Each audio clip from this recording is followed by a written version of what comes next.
Welcome back to our channel. तो कैसे हैं आप सभी लोग? आई होप कि आप सभी लोग भाई बहुत ही ज़्यादा अच्छे होंगे। तो मेरा नाम है प्रबोध पांडे और आज हम लोग करने वाले हैं अपना इकोनॉमिक्स का चैप्टर नंबर 1। तो आप लोग सोच रहे होंगे कि मैंने इतनी बाद में क्यों करवाया है चैप्टर। मैंने इसलिए करवाया यार ताकि आपको पीछे के कंसेप्ट्स अच्छे से क्लियर हो जाएं, तभी आपको आगे के थोड़े बहुत जो रिमेनिंग कंसेप्ट्स हैं अच्छे से क्लियर हो पाएंगे। ठीक है, बहुत ही बेसिक यार, सबसे बेसिक चैप्टर है ये, तो अच्छे से करेंगे। ठीक है, 2 पार्ट्स में मैं आपको कोशिश करूँगा पढ़ाने की। तो चलो यार बिना किसी देरी के शुरू करते हैं। तो देखो यार, इस चैप्टर का हमारा नाम क्या है? इस चैप्टर का नाम है macro economics and circular flow of income. तो सबसे पहले हमें ये जानना पड़ेगा यार कि मैक्रो इकोनॉमिक्स क्या होती है। ठीक है, तो देखो अगले पेज पे मैं समझाता हूँ कि what is macro economics.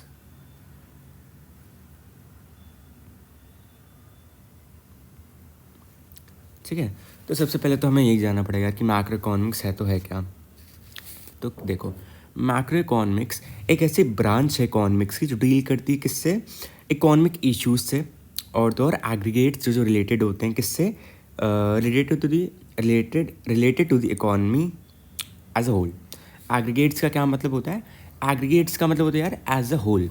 As a whole का मतलब यार कि जितने भी मेरे आप कह लो इकोनॉमिक इश्यूज़ हैं या फिर एग्रीगेट्स जो जितने भी रिलेटेड है मेरी इकोनॉमी से, उनको मैं ऐड करता जाऊँ तो फिर क्या होगा?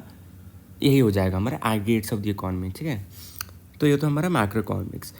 तो अब देखो, ये होती है हमारी ब्रांच विच डील्स विद किससे? इकोनॉमिक इश्यूज से।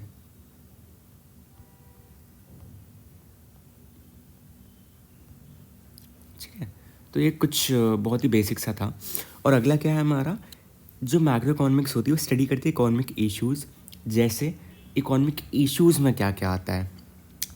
इकोनॉमिक इश्यूज़ में पहला आ गया आपका इन्फ्लेशन आ गया, है ना? इकोनॉमिक इशू ही तो है यार। इन्फ्लेशन आ गया, अनएम्प्लॉयमेंट आ गई, एक्सेट्रा। ठीक है, अनएम्प्लॉयमेंट एक्सेट्रा। और ये जो जैसे इन्फ्लेशन हो गया, डिफ्लेशन हो गया, अनएम्प्लॉयमेंट होगी, एम्प्लॉयमेंट हो गई, ये आपका क्या करता है? ये आपका इकोनॉमी को तो इफेक्ट करता है, इसलिए हमारा इकोनॉमिक इश्यूज़ की सब कैटेगरी में हम लोग इसको डाल लेते हैं। ठीक है, और इसको हम लोग अगर मैं इकोनॉमिक्स के टर्म में बात करूँ तो इसको हम लोग एजेंट्स ऑफ इकोनॉमी कहते हैं। ठीक है, क्या? या फिर इकोनॉमिक एजेंट्स आप कह लो, राइट। अगला है हमारा कि इंडिविजुअल्स और जो इंस्टीट्यूशंस होते हैं जो क्या लेते हैं? इकोनॉमिक डिसीजंस लेते हैं। किससे रिलेटेड होते हैं वो decisions? For an example, decisions किस पे बेस्ड होते हैं वो डिसीजंस? देखो, सबसे पहला अगर मैं कहूँ कि यार जो सबसे पहला इकोनॉमिक डिसीजन जो मेरे दिमाग में आता है एज एन इंस्टीट्यूशन, वो गया मेरा प्रोडक्शन। ठीक है, यार मुझे कितना प्रोडक्शन करना चाहिए, मैं कितना लॉस में हूँ, मैं कितना प्रॉफिट में हूँ। ठीक है, प्रोडक्शन। और अगर मैं कंज्यूमर हूँ तो फिर मुझे क्या देखना? मुझे देखना कंजम्पशन अपना, राइट। यही सब तो आप देखोगे ना, यही तो आपको इकोनॉमिक डिसीजंस बनाने पड़ेंगे। कंजम्पशन हो गया, एक्सपेंडिचर हो गया कि यार देखो मेरा बजट इतना है बट मेरा खर्चा इतना हो जा रहा है, यानी कि मेरी सेविंग्स भी एग्जॉस्ट होती जा रही हैं। तो फिर एक मेरा क्या है? एक बैड डिसीजन है मेरा, राइट। और इन सभी एजेंट्स को हम लोग कहते हैं इकोनॉमिक एजेंट्स, राइट। आगे बढ़ते हैं हम लोग। अब आता है हमारा subject matter of economics, macro economics, sorry. तो फिर जो स्टडी होती है मैक्रो इकोनॉमिक्स की, वो क्या क्या इंक्लूड करती है, राइट। कि यार जो स्टडी होती है हमारी मैक्रो इकोनॉमिक्स की, उसमें हम लोग क्या क्या पढ़ते हैं? तो पहला है हमारा थ्योरी ऑफ एम्प्लॉयमेंट। ये सब आपका CUET से रिलेटेड बहुत इंपॉर्टेंट है, और तो और जामिया मिलिया इस्लामिया से भी इम्पॉर्टेंट है यार, उसी का रिलेटेड ये है ना। सेम ही सिलेबस चलता है यार हर जगह, भले ही कुछ थोड़ा बहुत लिख दें अपनी वेबसाइट पे कि यार इतना ये पोर्शन आएगा, इतना वो पोर्शन आएगा, बट इकोनॉमिक्स का यार सेम ही पोर्शन रहता है जो आपका 10+2 में होता है, यानी कि 12th में होता है, राइट। Theory of employment. और ये मैं आपको सब एक्स्ट्रा पढ़ा रहा हूँ थोड़ा सा, राइट। फिर बहुत इंपॉर्टेंट है आपके लिए। थ्योरी ऑफ एम्प्लॉयमेंट क्या कहती है? जो थ्योरी ऑफ एम्प्लॉयमेंट होती है वो डिटरमिन करती है कि यार एम्प्लॉयमेंट कितनी है एक इकॉनमी में, विच फर्दर इंक्लूड्स किस किस की study? Full employment, under employment, voluntary and involuntary unemployment, ठीक है। तो ये सब भी मैं आपको आगे चलकर पढ़ाऊँगा, बट फिलहाल के लिए आपको देखना है कि हम लोग मैक्रो इकोनॉमिक्स में क्या क्या स्टडी करते हैं, क्योंकि एमसीक्यूज में आ सकता है, right. Theory of employment, employment में क्या पढ़ते हैं हम लोग, बेसिकली एम्प्लॉयमेंट के बारे में पढ़ते हैं जो एक इकॉनमी में सर्वाइव कर रही है, जो एक इकॉनमी में है।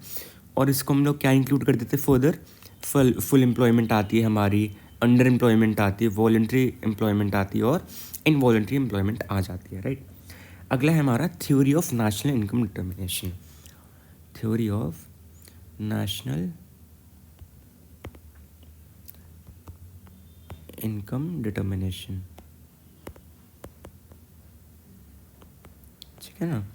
तो अब इसमें हम लोग क्या पढ़ते हैं, जो theory of national income determination होती है उसमें हम लोग स्टडी करते हैं क्या, determination of domestic income, domestic income हो गई एक पहली, यानी कि एक इंडिविजुअल की इनकम आप मान लो, and national income by different methods. और नेशनल इनकम क्या होगी, जो एक इकोनॉमिक टेरिटोरी में लोग जितना कमा रहे हैं उनकी क्या है, नेशनल इनकम हो गई, बाय डिफरेंट मेथड्स।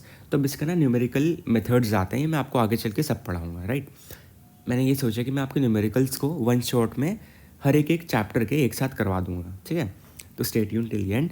और थर्ड क्या है हमारा, थर्ड है हमारा theory of general pricing, theory of general pricing. तो अब थ्योरी ऑफ जनरल प्राइसिंग क्या होता है, इसमें जो है हम लोग इश्यूज जो रिलेटेड होते हैं इन्फ्लेशन से या फिर डिफ्लेशन से या फिर excess demand, deficit demand, etcetera, ये सभी हम लोग इस थ्योरी के अंडर पढ़ते हैं, ठीक है। ये आगे चल के मैं आपको सारे टर्म्स बताऊंगा, सो डोंट वरी। अगला है हमारा थ्योरी ऑफ मनी, या फिर मैं आपको थ्योरी ऑफ मनी यहीं पे लिख देता हूँ।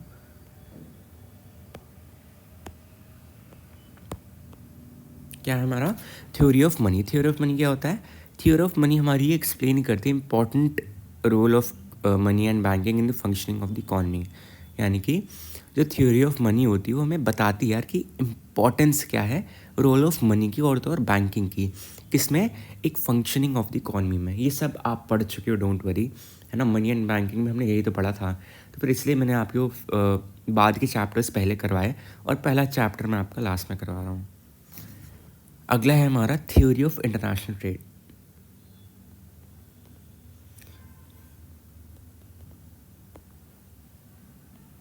एंड इस चैप्टर के बाद मैं आपका फॉरेन एक्सचेंज करवा दूंगा, ठीक है। अगला क्या है हमारा थ्योरी ऑफ इंटरनेशनल ट्रेड। क्या होता है इंटरनेशनल ट्रेड, ये जो थ्योरी होती है हमारी पढ़ती है किसके बारे में, इंटरनेशनल ट्रांजैक्शन जो होते हैं between home country and the rest of the world. यानी कि इंडिया में कोई बंदा रह रहा है, उसका ट्रांजैक्शंस और जो ऑस्ट्रेलिया में जो बंदा रह रहा है वो क्या हो गया, रेस्ट ऑफ द वर्ल्ड हो गया, ठीक है। तो क्या हो गया हमारा, ये स्टडी करते हैं इंटरनेशनल ट्रांजैक्शंस, यानी कि होम कंट्री में मैं रह के किसी रेस्ट ऑफ द वर्ल्ड की मान लो कोई भी चीज़ मैं खरीद रहा हूँ डॉलर्स में, क्या हुआ वो इंटरनेशनल ट्रेड हुआ। और कोई फॉरेन कंट्री का बंदा इंडियन रुपीज़ में कुछ खरीद रहा है, क्या हुआ वो भी यही हुआ, थ्योरी ऑफ इंटरनेशनल ट्रेड, ठीक है। तो ये हमारी कुछ थ्योरीज थी, ये आपको अच्छे से करके जानी पड़ेंगी, राइट। बोर्ड्स में तो आएगा ही आएगा, सीईटी में भी आएगा पक्का से। ये था हमारा फिफ्थ, तो टोटल 5 हैं हमारे, ठीक है, अच्छे से करना है इनको। अब आते हैं हम लोग यार कि इम्पोर्टेंस क्या है हमारी मैक्रो इकोनॉमिक्स की। एंड देखो यार, मैं फिर से कह रहा हूँ, आपके सारे ही एंट्रेंसेस के लिए सारी ही वीडियोस बहुत ही हेल्पफुल होने वाली हैं। एंड जो मैंने MCQs करवाए थे वो भी अभी मैं वापस से रिज्यूम करूँगा, बट पहले मैं आपका सिलेबस पूरा करवा दूँगा, फिर हम आराम से करेंगे MCQs, ठीक है। तो भाई जामिया मिलिया इस्लामिया, CUET, ये सारे ही जितने भी एंट्रेंसेस हैं आपके, इसमें सेम ही सिलेबस आएगा। तो अगर आपने अच्छे से कर लिया, आई एम प्रीटी श्योर आपका आराम से निकलेगा यार, स्मूथली निकलेगा सारे के सारे एंट्रेंसेस, ठीक है। क्योंकि मैं भी उसी फेज से निकला हूँ यार, तो मुझे पता है कि क्या क्या आता है। इंपॉर्टेंस ऑफ मैक्रो इकोनॉमिक्स, अब हम लोग पढ़ते हैं यार कि इम्पोर्टेंस क्या है हमारी मैक्रो इकोनॉमिक्स की, ठीक है। क्योंकि देखो हर एक चीज़ की इम्पोर्टेंस होती ही होती है, स्कूल की अलग इम्पोर्टेंस है, कॉलेज की अलग इम्पोर्टेंस है, ठीक है। तो ऐसे ही आप समझना। मैक्रो इकोनॉमिक्स क्या करता है, ये हेल्प करता है गवर्नमेंट को इन पॉलिसी फॉर्मुलेशन। क्यों, क्योंकि यार जब आप इन्फ्लेशन के बारे में पढ़ोगे, जब आप डिफ्लेशन के बारे में पढ़ोगे, अनएम्प्लॉयमेंट के बारे में पढ़ोगे, एम्प्लॉयमेंट के बारे में पढ़ोगे, तो फिर आपको पॉलिसी फॉर्मुलेशन में आसानी होएगी, ठीक है। तो ऐसे आपको डॉट्स कनेक्ट करते हुए चलना पड़ेगा, तभी आपको अच्छे से समझ में आएगा। अगला क्या है हमारा, ये हमें हेल्प करती है क्या अंडरस्टैंड करने में, distribution of income among different groups of people, ठीक है। यानी कि यार कौन सा क्लास ऑफ सेक्शन हमारा गरीब है, कौन सा क्लास ऑफ सेक्शन हमारा अमीर है, ठीक है। क्या हो गया, ये इनकम ही तो हो गई ना, और ये बटी हुई है यार डिफरेंट ग्रुप्स में। ऐसा नहीं कि सारे लोग गरीब है, सारे लोग अमीर हैं, ठीक है। डिस्ट्रीब्यूटेड है इनकम हमारी, डिस्ट्रीब्यूशन ऑफ इनकम, ठीक है। अगला है हमारा कि यार ये जो मैक्रो इकोनॉमिक्स है ना, इसकी एक स्पेशल सिग्निफिकेंस है, किसमें, किसको पढ़ने में, मॉनेटरी प्रॉब्लम्स, मॉनेटरी प्रॉब्लम्स, ठीक है। जो हमारा क्या क्या इफेक्ट करता है, जो हमारी इकोनॉमी को इफेक्ट करता है, ये ए है, ठीक है, अफेक्ट्स द इकोनॉमी, राइट। तो ये हो गया हमारा कुछ इम्पोर्टेंस। और एक आखिरी इम्पोर्टेंस है कि देखो यार, मैक्रो इकोनॉमिक्स ना हमारा इंटरनेशनल कंपैरिजन को फैसिलिटेट करने में भी हेल्प करता है, किसमें, इंटरनेशनल कंपैरिजन में भी हेल्प करता है, ठीक है। तो इसमें बस इतना ही था। और नेक्स्ट है हमारा, नेक्स्ट चलो मैं आपको नेक्स्ट लेक्चर में करवाऊँगा। यहाँ तक था हमारा क्या, कि मैक्रो इकोनॉमिक्स क्या है, ठीक है। और अगले लेक्चर में मैं आप लोगों को टाइप्स ऑफ गुड्स पढ़ा दूँगा, ठीक है। इंटरमीडिएट गुड्स क्या होते हैं, कंज्यूमर स्लैश कंजम्पशन गुड्स क्या होते हैं, कैपिटल गुड्स क्या होते हैं, इन्वेस्टमेंट क्या होती है, कंपोनेंट्स ऑफ इन्वेस्टमेंट क्या क्या हैं, ठीक है। Phases of circular flow of income, ये सब मैं आपको अगले लेक्चर में मैं ख़त्म करवा दूँगा।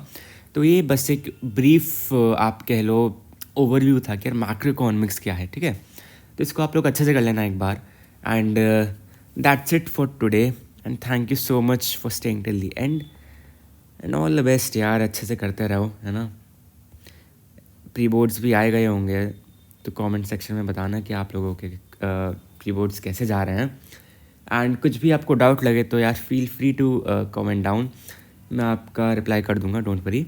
एंड अगर आपको कुछ भी डाउट है, आपको कुछ भी चाहिए यार कि आप ये ले आइए, तो मैं वो भी ले आऊँगा, ठीक है। तो बता देना यार। तो thank you so much, that's it for today. मिलते हैं हम लोग अपने नेक्स्ट लेक्चर में, तब तक ले